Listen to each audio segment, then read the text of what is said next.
Kalimera, kalispera, kalinichta. No matter where in this wild, wacky, and sometimes wonderful world you might be, thank you for making the Highbury Squad part of your day. She's back, the legend that is Rebecca Lowe. Enough said, let's rock and roll, squaddies.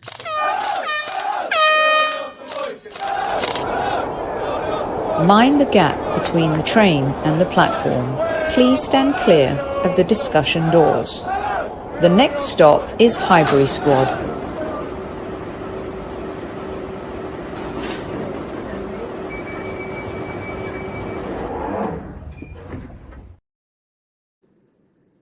Everyone, to those listening on our audio platforms, we have football royalty in the house. I understand from my friends Tom Canton and Harry Symeou that StreamYard was buggered yesterday. Let's hope it holds out because we've got the absolute legend back in the house. Bex, you're back.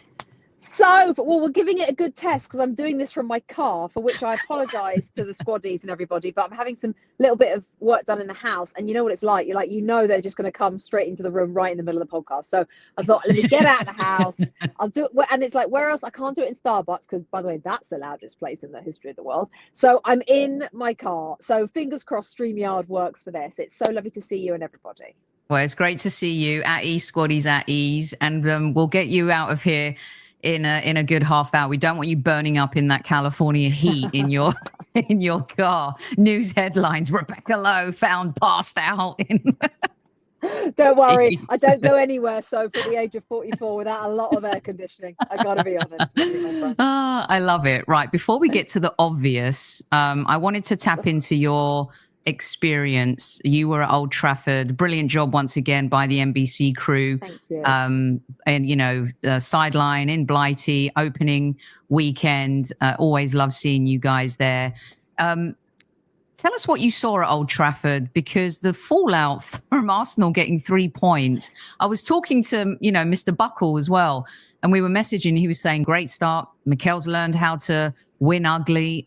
What did you make of it, Bex? I thought it was bloody brilliant for Arsenal.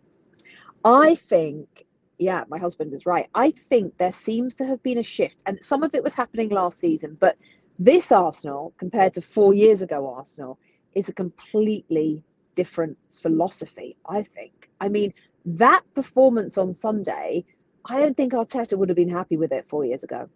And he came to the desk afterwards, Soph, and I have rarely seen him happier. He was bouncing up to us, gave him the microphone. He's happy to answer anything. He was so happy. It was palpable.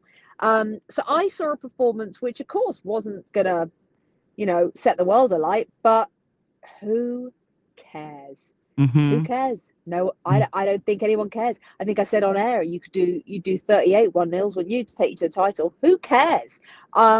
I think that Gyökeres is obviously a work in progress.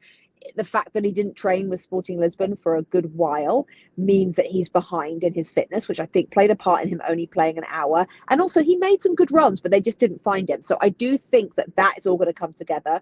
The new signing that you're about to make is going to help that's for certain. So I'm not worried about Gyökeres. I mean, he's a big old boy. I mean, seeing him up close, I was like, flipping heck, he is a proper unit, as we say in England. But that's kind of what you need, and somebody to just get about a bit. So brilliant, I think. Brilliant result, brilliant effective performance, and it made me think there isn't a better defence in this Premier League than the one at Arsenal. You've got to keep your two guys fit, though. I would say that. I don't think there's a brilliant second string of centre halves, but if you keep them fit, Raya in goal, it's getting harder and harder to bet against you. Yeah, well, I love hearing that, because I think some of the listeners says I was a little bit harsh. I guess maybe because I felt for Gyökeres. I really wanted him to just have one of those debuts, and sometimes as a fan, you've just got to calm it a little bit and let him morph into the team. But a few years ago, maybe it was 3 seasons ago, Rebecca, we were talking about Mikel. And you said some things that kind of stuck with me and the squaddies, in that how intense Mikel is, how he interacts or handles the media.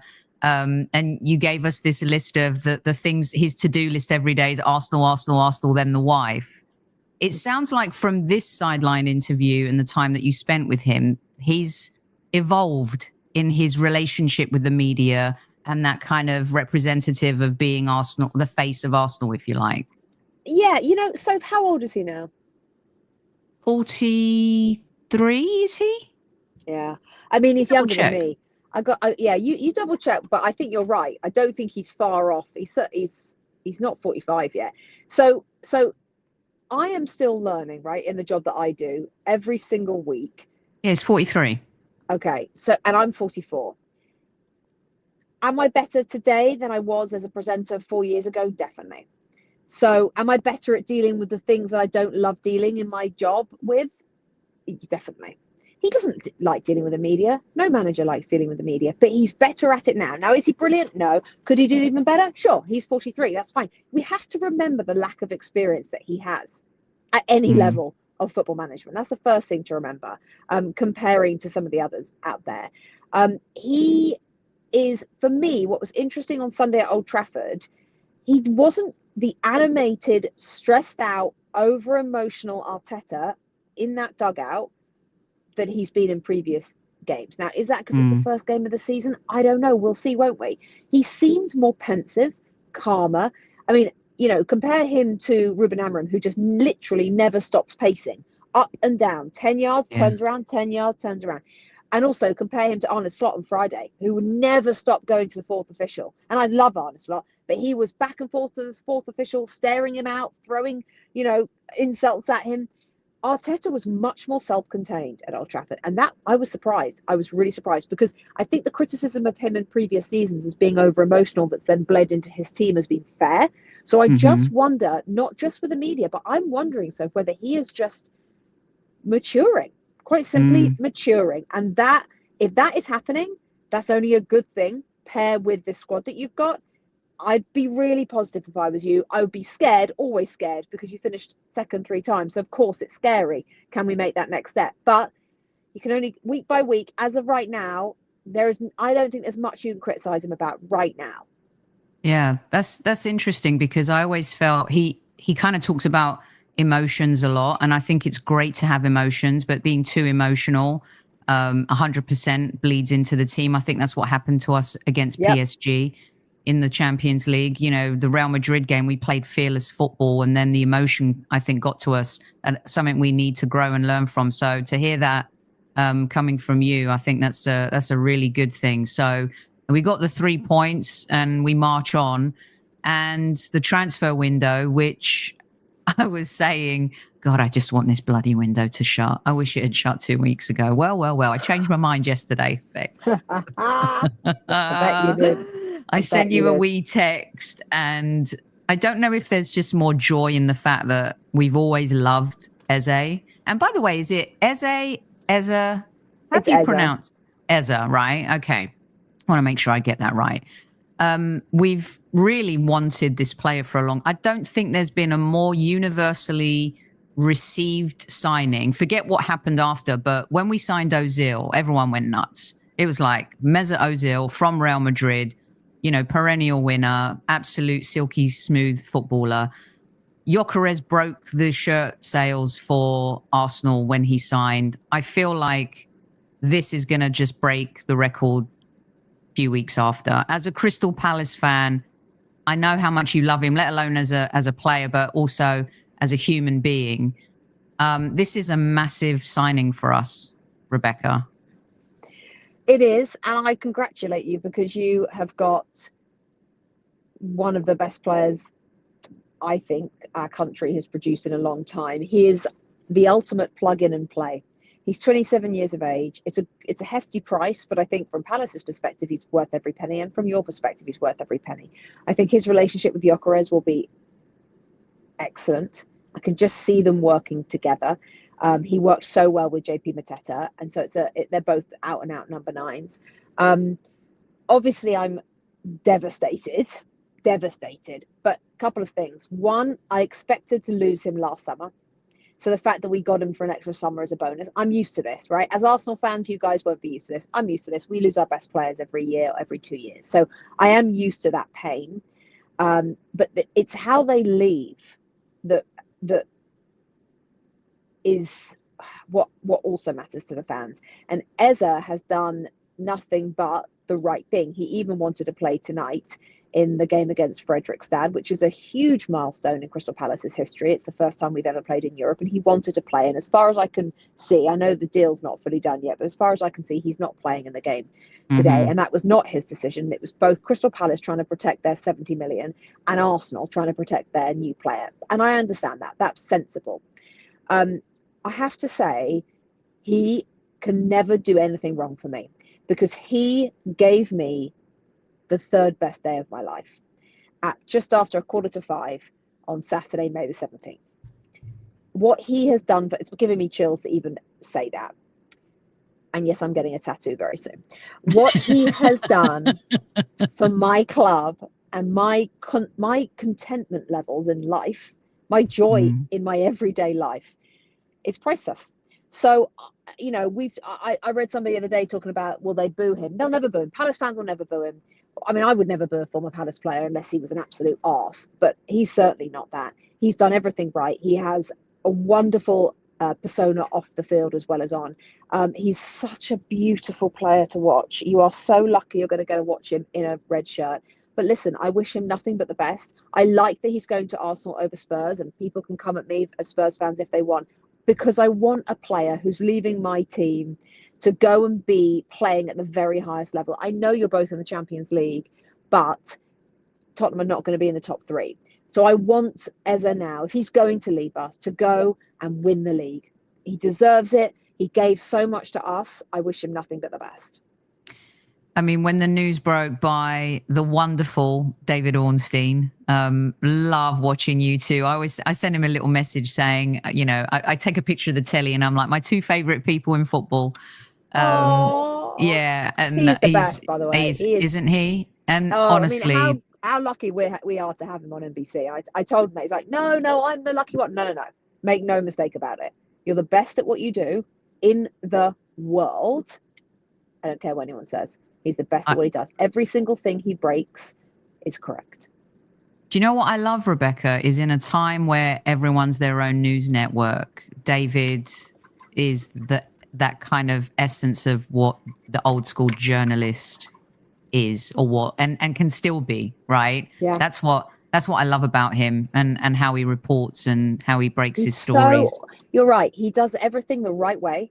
He's so authentic. He double checks, triple checks everything. He doesn't go to publish anything that he hasn't already had double or triple checked. He's not after clickbait. He is doing a brilliant job of, like you said, traditional journalism, and it is brilliant to see. And that's why he's ripping it up left, right, and center, because he's so good at what he does, and people know that. They gravitate to people who are good at their jobs, and that's why people love him. He's brilliant. He's absolutely brilliant. He is, and he broke it yesterday, and I texted you right away and you gave me the big eyes, and it was unbelievable because the morning started, Bex, with absolutely horrific news for Arsenal fans, that Kai Havertz has sustained a knee injury and it looks like he's going to be out for a few months. And it was doomsday because, of course, Gyökeres is going to need time to get ready, with the pace and you know, the toughness of the Premier League. And then within just a few hours, you know, we get the news, and not only that, but we've gazumped Tottenham and pulled a Sol Campbell 2.0. Now, before this all started, everyone was talking about, you know, even David, I had conversations with him. Where does he play? This whole thing about where does he play? And my thing was like, he's a footballer. I reckon Eze could play in central defense, right back, left back. He's just one of those players that could play anywhere. But you've watched him for years now. What are his strengths, Rebecca? What's his best position? And then also, where do you see him fitting in at the Arsenal? I mean, I like him in the middle. I do like him in the middle. And I do think that that's not probably what they bought him for. But I think he can play anywhere. He can play anywhere. I mean, right now you're thinking left, aren't you? Because Martinelli, just seeing him live on Sunday, I was quite shocked. I was quite shocked at how poor he was. He really had a bad day. Was it his decision making, Rebecca, that shocked you, or? But I think there was a bit of that. But like one of his finishes was terrible. One of his crosses was terrible. It just felt like, I don't know. He felt so out of place in that Arsenal team. Decision making as well, for sure. He's offside a few times. The whole thing, it just thought, this doesn't fit anymore. This doesn't fit. So I can see Eze on that side, but I can also see him play on the right, and I can see him play in the middle. And I do think Odegaard needs to step it up this season. And I do think, we were just having a conference call actually with the lads from the show, and Robbie Mustoe made a really good point that the weight of creativity in this Arsenal team has fallen on Odegaard's shoulders for so long that having Eze come in is going to lift a little bit of that off him. I'm not saying replace him, and I think primarily he'll play on the left, and he's brilliant on the left, but he can play anywhere. So if he isn't starting on the left and there's an injury in midfield, he can go into midfield. There's not a problem. And his strengths are ball carrying, are magic. He's a maverick. He presses. He will work his bees off. And he scores goals. Now, he was a bit quiet first half of last season, and he has had that Achilles operation and injury a couple of years ago. But the goal he scored for England against, I forget who, halfway through last season, changed everything for him. And the rest of the season was obviously brilliant. So I think that he might struggle a little bit with consistency. He does go through quiet patches. But then that could be down to the fact that the players around him at Crystal Palace are not going to be as good as they are at Arsenal. So it might be that little bit of consistency is down to that. So it might not happen at Arsenal. I would start him on the left and see what happens. Knowing that he can go, like you said, he's a brilliant footballer. He can go anywhere. Yeah, he seems like the popcorn footballer that we're missing right now. And I agree with, the guys about Odegaard. I think, in those 2 seasons where we just played dynamic, excellent, sexy football, he was absolutely unbelievable. Last season, I think barring 2 players, most of our players had a poor season. We were ravaged with injuries. I feel like this season, there's no excuse. As a fan, I don't want to hear about VAR. I don't want to hear about yellow cards. I think Mikel Arteta has enough in his toolbox. His tools are sharp. They're edgy. Do you agree that with the Eze signing, Rebecca, that Arsenal really can win the title? They absolutely can win the title. I went for Liverpool before this signing. So my prediction a couple of weeks ago when we were asked for predictions is Liverpool. But I always give the caveat, ask me again at the end of the transfer window. I think this signing is the difference. I do. And when I say that, I think it should be the difference. Now, whether it will be is another question. It's interesting you put a shot up there of Mo Salah, because watching Bukayo Saka on Sunday, I was disappointed. I didn't think he had a good game. And he needs this season, of course, the injury last year, of course, that is completely understandable. Don't get me wrong, you know how much I absolutely love him. But he does need to produce a Mo Salah level of numbers this season.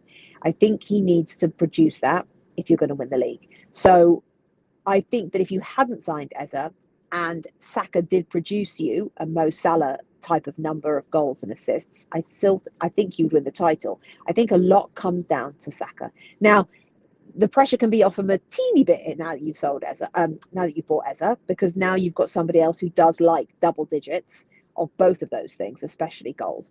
But I do think whether or not you're going to win the title comes down for me to how much Saka contributes.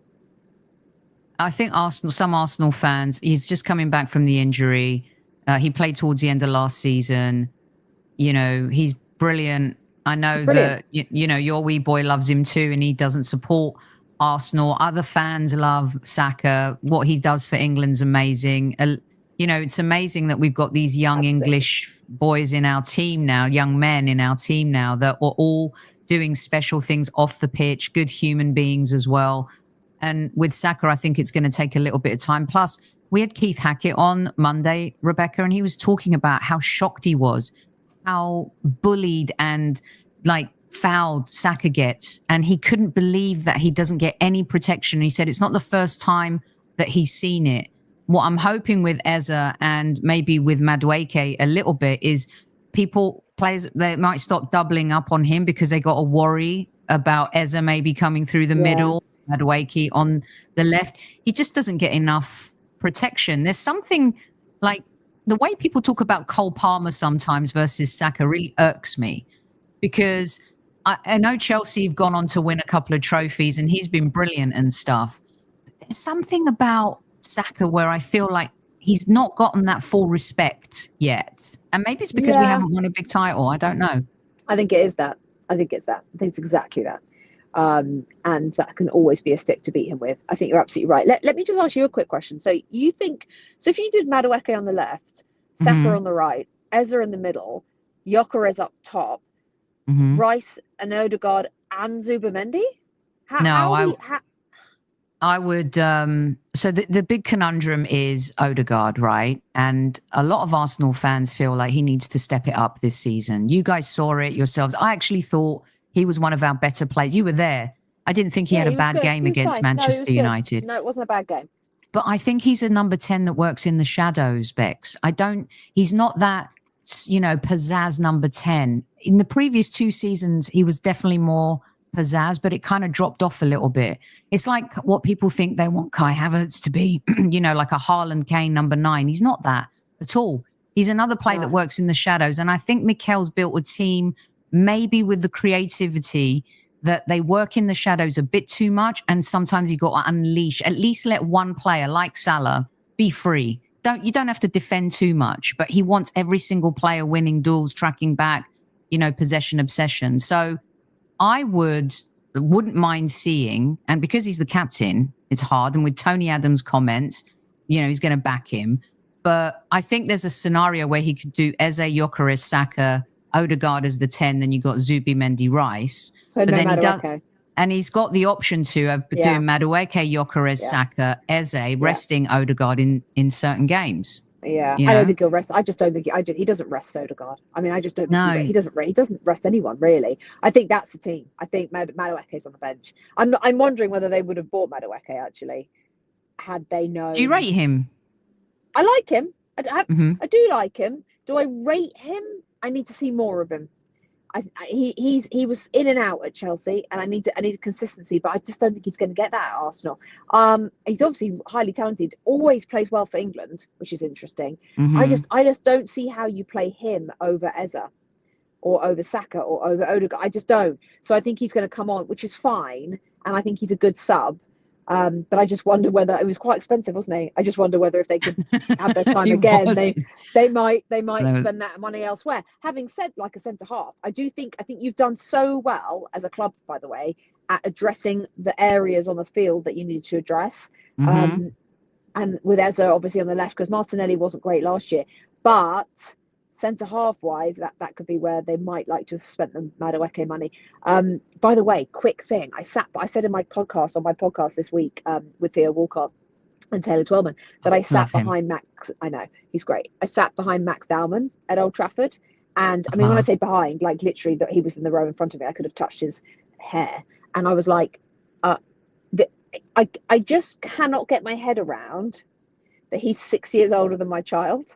And he's sitting there, and my child, I'm having to still, get him in his jammies and read him a book. And it's like 6 years older. This is this kid right here.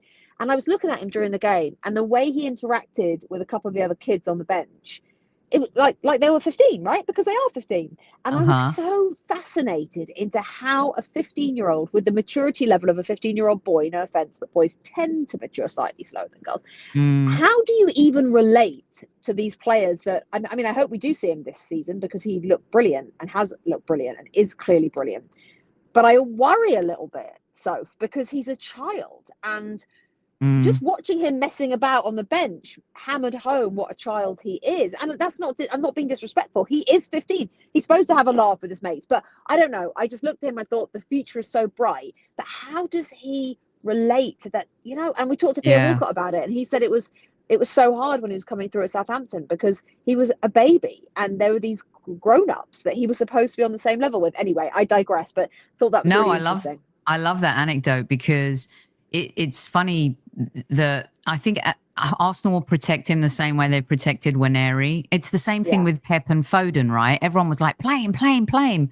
But the way Pep managed Foden was, brilliant. And Mikel, I think, learned from that as well. He's one of those, it's like, Lamine Yamal, he's an amazing footballer. I find him so immature, but he's a kid. It's not And it's you not know his what? fault. He's a kid. No, I It's- know, and I'm not 100% sure we should be playing 15-year-olds in the Premier League or in football, in professional. I really don't think. I'm not sure. So as much as it's one of the things that excites me most when a young player comes on. I remember when Waneri came on against Brentford, it was like, oh my God, this is so exciting. But actually, if it's my kid, I don't know, maybe I'm in the minority, but they're young, they're babies, and like you said, they're supposed to be immature, and I worry. Physically, sure, but I worry mentally and emotionally and psychologically. How does a 15? I mean, God, when I was 15, I mean, how young was I? And I thought I was quite mature at 15, and we're I was putting just them in waiting this for the next Wham cauldron, record to come out, Rebecca. right? You And know, I was obsessed with Take That. I mean, I made terrible decisions at 15, just silly decisions, and I wasn't who I am now. And I just think it is a really difficult one, because I understand why the club wants him to be involved, and they are going to manage him really well, and I know that, I can tell, like you said. But yeah. I would, God, I'd be nervous if that was my boy. I would be nervous, but anyway. I think that on the pitch, younger players are maturing faster, and talent and technology drives them maybe a few years ahead to when we were growing up. But off the pitch, they're still kids. You're right. That age, especially young boys, women mature a lot faster than men do. And so I totally get that part. And also with him too, it's going to be difficult because he's under the limelight. So people are going to start talking about him. Is he the next Gascoigne? Is he the next this, the next that? There's going to be a lot of that. But he's very level-headed in terms of, his football, the way he plays. Declan Rice has kind of taken him under his wing. Good. Oh my God, I love because by the way, he could be forgiven for not being level-headed. He's 15. Yeah, you know what I mean? Exactly. So like the fact that he is great, and God bless Declan Rice. He's like everybody's favorite godfather. I feel like he's like, you know what I mean? Like, yeah, I would love nobody more than to take my kid under his wing than Declan Rice. Agree. I mean, I love it. And the other thing I love is Saka's going to be good for him because, a lot of fans say that Dalman's shown so much more like kind of generational talent. Saka, of course, has been a star talent, right? Put Arsenal on his shoulders, carried us when we didn't have anything to like love and cheer about. And so he's going to be a good guide for him. What I love too, and I say to people, please don't take this the wrong way. I love that we've got this core of English players back at Arsenal. And when you look at, and also, I was talking to a friend of mine yesterday, and Arsenal were always trailblazers in having black players, and Kevin came through that time, and they were just incredible. But you've got Saka, you've got Eze now, you've got Miles Lewis-Skelly, you've got Madueke, you've got Waneri, you add Declan Rice into that mix as well, and I love that we've got these players, Rebecca. And I know you support Crystal Palace, and you were born and bred. Your dad, growing up, an Eagle as well. I think it matters. I'm a North London girl. Of course it does. Of course it does. You want you want them to represent you. And we're from London, and it's a diverse place. And you want it to be diverse and represent you, and B, a core of English players always makes you feel more connected. Of course it does, because you feel that it's in their blood, isn't it? That this football that we all grew up with, the same thing. So yeah, I think that is absolutely right. Having said that, God, the names down the years of Arsenal players, the Henrys and the Bergkamps, and we absolutely got it as well. So totally, but it's exciting. Just they became gooners. They became gooners. Really. I got to read this out to you from James. Good evening, Sophie and Rebecca. I have a question for Rebecca, if possible. As well as footy, I'm a huge WWE fan. Is Sheamus as nice in person as he comes across in your interviews? We've got a lot of WWE fans, and they always ask me to ask you about Sheamus. So I had to. Do you know what? He absolutely is. I am not a huge WWE fan, so I didn't really know what to expect, because I don't know much about his character in the ring. Are you supposed to say that? I don't know. He is one of the nicest, most normal human beings I've ever met. Every time he sees me, he brings me a present, and it's always a shirt. So he went to a retro football shirt shop in New York City, a year or so ago, and bought me a Crystal Palace TDK sponsored back in the Attilio Lombardo Lombardo on the back. Wow. And he brought that when he was a guest on our podcast, and he brought Gary Neville a present as well from the same shop. And then in the summer series, he came on the show and brought me a Beckham #7 England shirt, which I'm fairly certain is from the '98 World Cup. I need to double check that. But he brings everyone presents. He's just so normal. So yeah, he is absolutely a gem. His wife is lovely. I met his sister. I know the whole family. He is absolutely lovely, and he's brilliant on TV. I couldn't speak highly enough of him. Brilliant. Well, love that. I hope you like that answer, James. Squeeze that one in. Right, it's half hour. Time's up. Rebecca, we're gonna get you out on this one then. Okay. How do you see this shaking out this season? Oh, it's impossible. So I always have to ask you. I know, but one thing I've learned over the last 30 odd years of watching this silly game that we all ridiculously love and full of hope in August and then full of tears in May is that it's actually, predictions are a complete waste of time. No one has a clue. I mean, no one's got a clue. I thought City were gone, and now look at them. No one's got a clue. No one. So I've gone for Liverpool because it's the really easy option. I would like Arsenal to win the league. I have wanted them to win the league for the last few years. Oh, not that I'm an Arsenal fan, everybody out there who maybe this will be clipped up, you never know. But because I think that there are certain really likable players in that team who deserve it. It's always nice to get a different team winning the league, and it's been a hell of a long time, over 20 years for you guys. So it would be a great thing for the Premier League. It would be a great thing for English football. And it would be a great story. So I want you to. Will you? I just give up on predictions. I get it. It's impossible. So I've no idea, but I hope you do. Well, we hope you win tonight as well. By the way, Thank you. We're rooting for Crystal Palace, and I'm thinking about coming to Kansas. I've never been. Come, neither have I. Kansas City Fan Fest, September 20th and 21st. Please, everybody, come. Yes, I'm seriously considering it. Yes. Have you never been to Kansas either? I've never been to Kansas City, and I have to keep saying city because obviously Kansas Estate. Yeah, I know. I make the same mistake too. Well, it's like Kansas City. Half of the city's in Missouri, and half of it's in the state. It gets very confusing. But apparently, I heard this morning, lots of people have already registered. Like big time. It's going to be big. It's going to be really big. You guys have got to come. Yeah, it's like a massive football, soccer capital outside of New Jersey. I think it's like one of the biggest. It's crazy. It's insane. Those fans there are going to love it. I'm so glad you guys are going there too. It's going to be incredible. I know, what a cool place. What a cool place. So please come, Soph. That would be so wonderful to see you. Thinking about it. Okay, good. Well, listen, it's wonderful to see you. Squaddies, I'm going to be back in 1 hour with Tom and Harry, and we'll talk more Odegaard then. Rebecca, we love and adore you. Have a great season. I'm sure we'll check in with you towards the end of the season as well. Give my love to the boys. And we will see you soon. I'll see you guys in an hour. Until then, Squaddies, at ease. Don't forget to tell your loved ones you love them, for those who won't be coming back in an hour. But if you don't, what's wrong with you? See you later.